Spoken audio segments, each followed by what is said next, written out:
जय माता दी मित्रों। नवरात्रि व्रत कथा।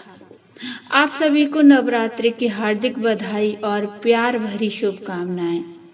मित्रों, इस कथा को नवरात्रि में प्रतिदिन सुनने से बहुत ही लाभ होता है। माता रानी प्रसन्न होती हैं और सभी की मनोकामनाएं पूरी करती हैं। तो बोलिए जय माता दी। प्राचीन काल में किसी नगर में पीठत नाम का एक ब्राह्मण रहता था, जो माँ दुर्गा का बड़ा भक्त था। उसकी एक सुंदर कन्या थी जिसका नाम था सुमति। सुमति के पिता रोजाना जब माँ दुर्गा की पूजा करके होम किया करते थे, तब उनकी बेटी सुमति वहां उपस्थित रहती थी।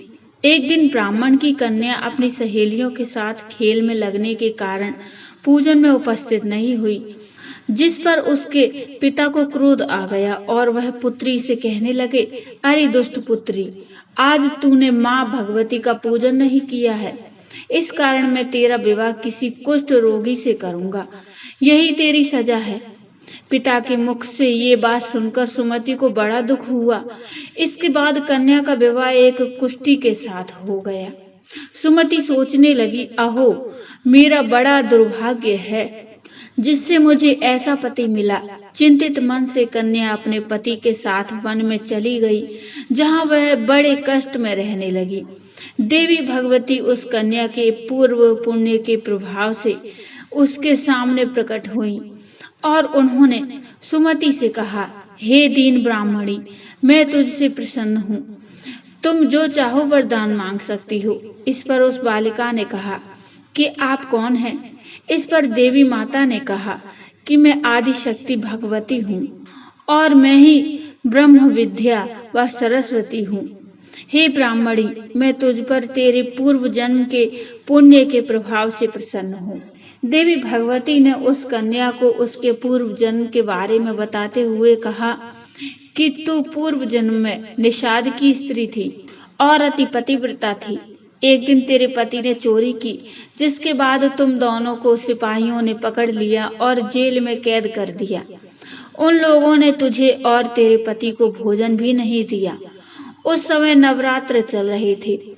इस तरह से नवरात्र के दिनों में न तो तुमने कुछ खाया और न ही जल पिया। इस प्रकार तुम्हारा 9 दिन का व्रत हो गया। हे ब्राह्मणी, उन दिनों के व्रत के प्रभाव से ही मैं प्रसन्न होकर तुझे मनोवांछित वर देती हूँ। तुम्हारी जो इच्छा हो सो मांगो। तब कन्या ने माता से अपने पति का कोढ़ रोग दूर करने की प्रार्थना की। देवी ने कहा, उन दिनों तुमने जो व्रत किया था, उस व्रत का 1 दिन का पुण्य अपने पति को अर्पण कर दो। इससे तुम्हारा पति कोढ़ मुक्त हो जाएगा। लड़की ने ठीक वैसा ही किया, जिसकी वजह से उसका पति बिल्कुल ठीक हो गया। वह ब्राह्मणी पति को ठीक होते देख देवी की स्तुति करने लगी। हे दुर्गे, आप दुर्गति को दूर करने वाली, तीनों लोकों का संताप हरने वाली, मनोवांछित वर देने वाली और दुष्टों का नाश करने वाली जगत माता हो। हे अम्बे, मेरे पिता ने मुझे कुष्ठी मनुष्य के साथ विवाह कर घर से निकाल दिया था। मैं तभी से जंगल में भटक रही हूँ। आपने मेरा इस विपदा से उद्धार किया है। हे देवी, आपको प्रणाम करती हूँ, मेरी रक्षा करो। उस ब्राह्मण की ऐसी स्तुति सुन देवी ने ब्राह्मणी से कहा, तेरे उदालय नामक अति बुद्धिमान, धनवान, कीर्तिवान पुत्र शीघ्र उत्पन्न होगा। देवी ने फिर से ब्राह्मणी से कुछ मांगने के लिए कहा। सुमति ने कहा कि हे भगवती दुर्गे, कृपा कर मुझे नवरात्र व्रत की विधि और उसके फल का विस्तार से वर्णन करें। तब माता दुर्गा कहती हैं कि अश्विन महीने की शुक्ल पक्ष की प्रतिपदा तिथि से लेकर 9 दिन तक विधि पूर्वक व्रत करना चाहिए। यदि दिन भर व्रत न कर सकें तो एक समय भोजन करके भी व्रत किया जा सकता है।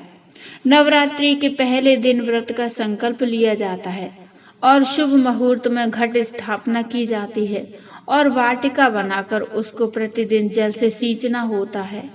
महाकाली, महालक्ष्मी और सरस्वती देवी की मूर्तियां स्थापित कर उनकी 9 दिन तक पूजा करें और पुष्पों से विधि पूर्वक अर्घ्य दें। फिर 9वें दिन विधि विधान से हवन करें। इससे मनोवांछित वस्तु की प्राप्ति होती है। इस विधि के अनुसार जो व्यक्ति व्रत करता है उसकी सारी मनोकामनाएं पूरी हो जाती हैं। तो बोलिए जय माता की, जय अम्बे माँ। मित्रों, नवरात्रि पर्व पर आज की ये नवरात्रि व्रत कथा आपको कैसी लगी मुझे कमेंट में बताइए। कमेंट में जय माता दी लिखिए। कथा अच्छी लगी हो तो लाइक करिए और चैनल को सब्सक्राइब कर लीजिए। मिलते हैं एक नई कथा को लेकर, तब तक के लिए नमस्कार, जय माता दी।